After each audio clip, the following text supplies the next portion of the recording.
Assalamualaikum warahmatullahi wabarakatuh. Berjumpa lagi bersama kami Om Magedi Motor. Pada kesempatan kali ini kita akan membahas mengenai bagaimana cara agar menjadi mekanik yang dipercaya masyarakat dan diterima di masyarakat, yang efeknya adalah bengkel kita jadi ramai. Nah, kita tahu bahwa ini khususnya untuk teman-teman yang baru mau buka bengkel atau sudah buka bengkel tapi masih sepi aja gitu ya. Padahal spare part sudah komplit, kemampuan kita juga nggak kalah sama yang lain misalkan, tapi justru orang-orang larinya ke tempat yang lain misalkan. Nah, itu bisa jadi teman-teman itu nggak menguasai trik yang ini nih ya, trik yang akan saya sampaikan ini. Nah, ya selain hubungannya sama rezeki juga sih ya, tapi usaha juga penting ya. Nah, ini sudah saya terapkan itu 5 tahun yang lalu, dan 6 tahun berjalan, mau 6 tahun. Dan alhamdulillah itu lancar jaya dan juga rame terus, konsisten rame terus. Nah, trik itu apa saja? Simak videonya sampai habis. Nah, terima kasih sudah klik video ini, sudah bergabung bersama kami. Jangan lupa subscribe dan juga nyalakan lonceng notifikasinya, dan jangan lupa juga sholat bagi yang belum sholat. Nah, nanti saya mohon maaf sebelumnya, ini agak berisik, nggak masalah ya, soalnya kita di pinggir jalan raya, karena rumah saya tepat di pinggir jalan raya bersebelahan dengan bengkel. Nah, selain kita harus menguasai materi, jadi ini kalau penguasaan materi ini nggak termasuk trik sih ya, nggak termasuk cara sih ya, karena memang seorang mekanik yang harus menguasai materi, harus menguasai teori. Nah, selain itu kita harus menguasai materi. Trik yang saya gunakan dulu adalah bergaul atau bermasyarakat atau bersosial di lingkungan bengkel kita. Nah, kalau kebetulan saya itu memang memang asli, jadi maksudnya bengkel saya itu ya di tempat saya, di rumah saya. Nah, sudah orang-orang sudah pada kenal siapa saya. Tapi memang saya lebih banyak perantau dulu, jadi orang-orang nggak tahu kalau saya itu di perantauan ngapain misalkan. Apakah saya benar-benar bisa pegang motor, dari motor itu sebenarnya bisa apa enggak ya, orang-orang kan nggak percaya. Nah, makanya bergaul atau bersosialisasi itu adalah hal yang penting sekali kita lakukan. Minimal kita, untuk teman-teman yang buka bengkelnya di kampung orang lain atau di tempat yang lain yang jauh dari rumahnya, yang sosial masyarakatnya belum tahu, ini penting untuk mengenalkan diri kita, bukan kemampuan kita ya, tapi untuk mengenalkan diri kita secara pribadi. Personal kita adalah orang yang menyenangkan, orang yang bisa diterima, yang masyarakat itu suka secara personal. Nah, kalau sudah suka, orang akan ya minimal main ke tempat kita lah, main untuk ngobrol atau untuk ngopi ke tempat kita misalkan. Nah, itu penting. Makanya trik yang pertama yang saya gunakan dulu adalah bergaul, bersosial. Ya, entah itu di warung atau di kafe atau angkringan misalkan, atau kerja bakti misalkan, kita datang bawa rokok, bawa makanan. Nah, itu penting untuk mengenalkan diri kita, personal kita itu menyenangkan dan bisa diterima. Itu trik yang pertama. Trik yang kedua, itu setelah kita melakukan trik yang pertama, otomatis saya yakin itu akan ada 1-2 orang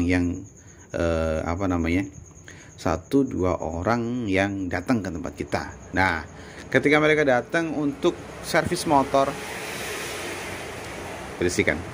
Ketika ada orang yang datang itu untuk servis motor, ya kita layani dengan baik. Kita tahu bahwa berita-berita negatif itu lebih cepat menyebarnya dibandingkan dengan berita negatif. Nah, takutnya nih ya, kalau kita mengerjakannya asal-asalan, justru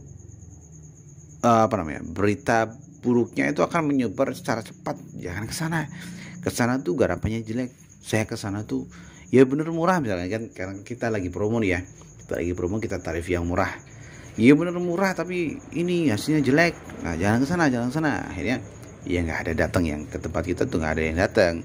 Apalagi orang yang kita yang kita kerjakan motornya itu orang yang berpengaruh atau tokoh masyarakat di situ, sudah bubar itu bengkel, saya jamin bubar saudara.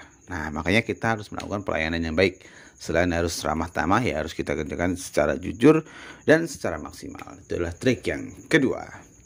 Nah, trik yang ketiga, itu setelah kita sudah melakukan trik yang pertama, sudah bergaul, sudah mulai dikenal orang, sudah ada yang datang, sudah kita kerjakan dengan baik. Nah, trik yang ketiga itu adalah kita harus menyesuaikan tarif. Jangan terlalu mahal, dan jangan juga terlalu rendah. Sebaiknya untuk untuk tarif promo itu, kalau teman-teman ya baru buka bengkel, misalkan tarif promo. Nah, sebaiknya untuk tarif promo itu jangan terlalu rendah, ya, jangan terlalu rendah. Kasihan kitanya sendiri, mas. Kasihan kitanya sendiri, kita nggak dapat untung, malah buntung nanti ya. Ya walaupun sedikit kita harus dapat untung. Makanya untuk menjadi mekanik yang baik, kita harus bisa menghitung laba atau penyesuaian tarif.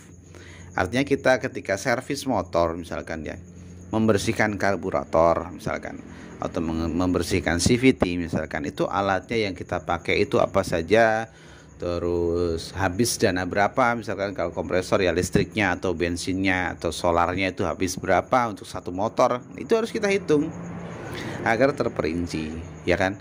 Kalau misalkan kita membersihkannya pakai bensin, ya bensinnya habis berapa, ketika diuangkan itu harus berapa. Nah, itu walaupun misalkan 5.000 perak, kita harus dapat untung.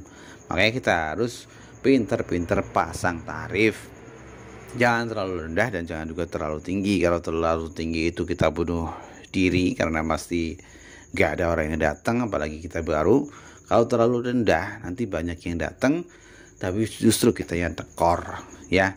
Tapi kalau teman-teman punya banyak modalnya serep itu apa sih? Modalnya banyak lah pokoknya ya. Ya silahkan, nggak masalah, banting harga nggak masalah, untuk misalkan 1 minggu atau 1 bulan ke depan ya nggak masalah. Tapi untuk saya pribadi yang kemarin itu ya enggak, ya biasa kita pasang tarif, bukan tarif promo, malah tarif biasa. Tapi trik yang kedua itu kita maksimalkan. Nah, seperti itu.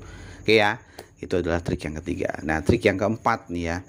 Trik yang keempat itu bisa dibilang kita itu trik yang terakhir, yaitu konsistensi ya.